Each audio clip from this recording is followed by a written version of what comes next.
وقت، اعتبار اور عزت ایسے پرندے ہیں جو اڑ جائے تو واپس نہیں آتے۔ ہر شخص اپنی زبان کے پیچھے چھپا ہوا ہے، اگر کسی کو سمجھنا ہو تو اسے بولنے دو۔ بڑوں کو سمجھایا نہیں جاتا بلکہ انہیں تو منایا جاتا ہے۔ دنیا ایک سانپ کے مانند ہے، دیکھنے میں رنگ برنگی، چھونے میں نرم و ملائم، مگر اندر سے زہر میں بھری ہوئی۔ وقت جب جواب دیتا ہے تب گواہوں کی بھی ضرورت نہیں پڑتی۔ ہر بات کہہ دینے کی نہیں ہوتی، کچھ باتیں سننے کی بھی ہوتی ہے، کچھ سمجھنے کی، کچھ جذب کر لینے کی اور کچھ سہ جانے کی بھی ہوتی ہے۔ کامیابی کا جشن منانا ٹھیک ہے، مگر ناکامی کے اسباق پر توجہ دینا زیادہ ضروری ہے۔ ہمیشہ بہتر چیز دوسروں کو دینے کی کوشش کرے اور کم تر چیزیں خود اپنے لیے رکھے۔ حضور صلی اللہ علیہ وسلم 2 مسواک لے کر گھر تشریف لائے۔ جو سیدھی ٹہنی تھی وہ آپ صلی اللہ علیہ وسلم نے بی بی عائشہ رضی اللہ تعالی عنہ کو دے دی اور خود خمیدہ ٹہنی اپنے لیے رکھی۔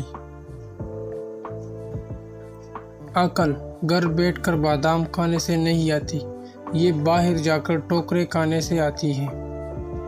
انسان کا بہترین ساتھی اس کی صحت ہے، اگر اس کا ساتھ چھوٹ جائے تو ہر رشتے کے لیے بوجھ بن جاتا ہے۔ خوبصورت لوگ ہمیشہ اعلیٰ اخلاق کے حامل نہیں ہوتے، لیکن اعلیٰ اخلاق کے لوگ ہمیشہ خوبصورت ہوتے ہیں۔ گناہ کی کثرت گناہ کے ڈر اور احساس کو ختم کر دیتی ہے۔ صلح کے وقت پرانی باتیں نہ دہراؤ، ورنہ صلح نہیں جنگ ہوگی۔ اصل توکل تو یہ ہے کہ آدمی اللہ کے سوا کسی سے امید ہی نہ رکھے۔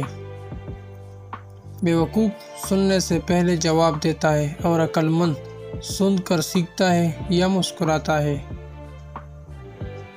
اللہ ناراض ہو تو روٹی نہیں چینتا بلکہ سجدے کی توفیق چھین لیتا ہے۔